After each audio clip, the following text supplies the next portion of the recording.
To help the Medicine Hat residents most affected by June's flooding, the city has set aside almost $1 million to purchase the land beneath 6 homes on Iron Avenue.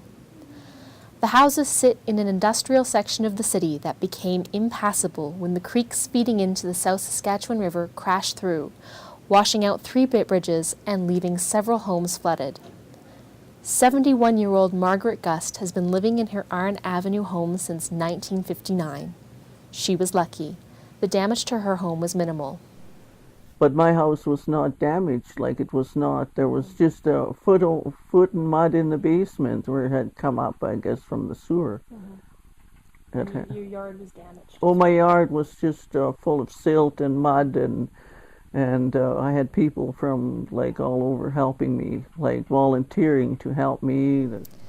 That's left Margaret with a small home in a neighborhood that is slowly disappearing. Half her neighbors are gone, their homes boarded up. Next door, what was once called the Hubcap Place is still buried in dried mud, uprooted trees, and debris. Yet Margaret feels she has no other choice but to stay, unsure of when the next flood might hit.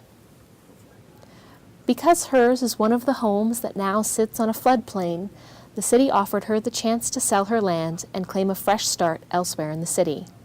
The city should buy the land, and the provincial program is meant to deal with the improvements on the land. So let the folks deal with the province on the improvement side of it, and we'll look after the land side of it.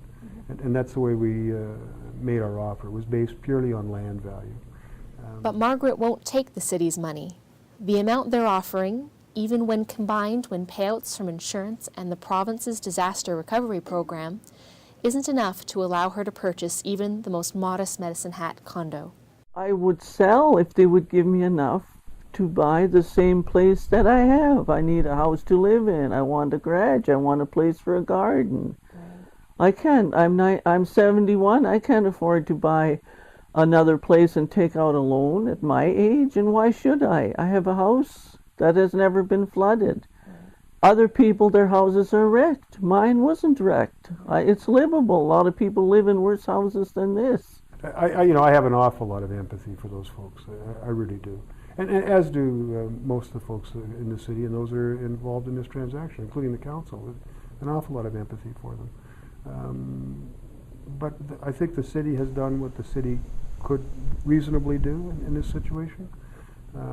It's unfortunate, obviously, for them that they're not able to get everything that they might otherwise feel they need to be able to reestablish their life in a new home someplace. Is 51 years worth nothing? Do I walk away from just a little dab? And I think the government should help.